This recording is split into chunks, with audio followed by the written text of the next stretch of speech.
Hi అండి, welcome back to trade with Divi. ఇవాళ Nifty moment ఎలా క్యాప్చర్ చేసాము, మనకి టార్గెట్స్ ఎలా మార్క్ చేసుకున్నామో చెప్తానండి. ఇక్కడ మీరు క్లియర్గా అబ్జర్వ్ చేసినట్టయితే మనకి ఒకటి ఛానల్ లాగా మూవ్ అవుతుంది అండ్ ఇంకొకటి బాక్స్ కూడా డ్రా చేసుకున్నానండి. ఇవి 21st టు ఇవాళ వరకు రేంజ్లో మూవ్ అయిందండి. ఆ రేంజ్ వచ్చేసి 26,050 టు 26,180. సో మొన్న కూడా ఇక్కడ సపోర్ట్ తీసుకొని ఇక్కడ వరకు వెళ్ళింది అండ్ ఇవాళ కూడా మార్నింగ్ ఇక్కడ సపోర్ట్ తీసుకొని మనకు ఛానల్ హైని టచ్ చేయగానే నేను ఫస్ట్ ట్రేడ్ క్లోజ్ చేసుకున్నాను. ఇక్కడ ఎంటర్ అయ్యి ఆ ఛానల్ హై టచ్ చేయగానే నెక్స్ట్ ట్రేడ్ క్లోజ్ చేసుకున్నానండి. అది కాల్ సైడ్ ఎంట్రీ.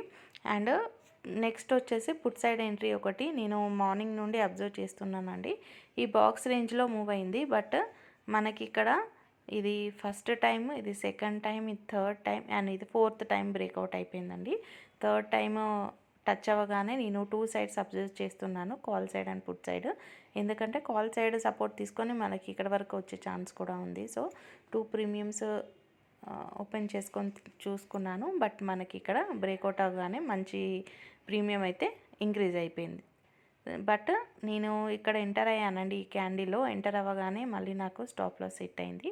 సో నేను ఈ క్యాండిల్లో మళ్ళీ ఇది డౌన్ బ్రేక్ చేయగానే మళ్ళీ రీఎంటర్ అయ్యాను.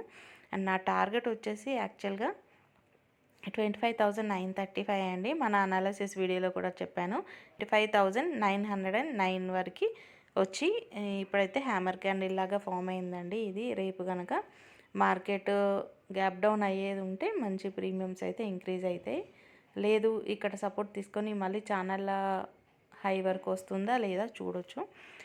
ఇది నేను ట్రేడ్ ఎలా క్యాప్చర్ చేశాను ఏంటి అనేది దీని కంటిన్యూషన్ వీడియోలో కూడా చెప్తానండి. చూడండి, ఇక్కడ ఇందులో ఎంటర్ అయ్యాను. ఎంటర్ అయ్యాక నాకు ఆల్మోస్ట్ నేను ఇక్కడ స్టాప్ లాస్ పెట్టుకుంటే ఇది హిట్ చేసి మళ్ళీ పైకి వెళ్ళిందండి. నేను అరౌండ్ ఈ లెవెల్లో మళ్ళీ రీఎంటర్ అయ్యాను. రీఎంటర్ అయ్యాక ఇప్పుడైతే ట్రైలింగ్ స్టాప్ లాస్ 174 ఉంది. సో ఇది నా రన్నింగ్ ట్రేడ్ అండి. ఇక్కడ stop loss trailing stop loss hit అయితే మళ్ళీ రీఎంటర్ అయ్యాను. అండ్ మార్కెట్ క్లోజింగ్ టైంలో నేను ఎగ్జిట్ అయిపోయాను ఇక్కడ అరౌండ్ 200కి. ఎందుకంటే BTST ఎలా ఉంటుందో చెప్పలేము కదా, అందుకని నేను క్లోజ్ చేసుకున్నాను.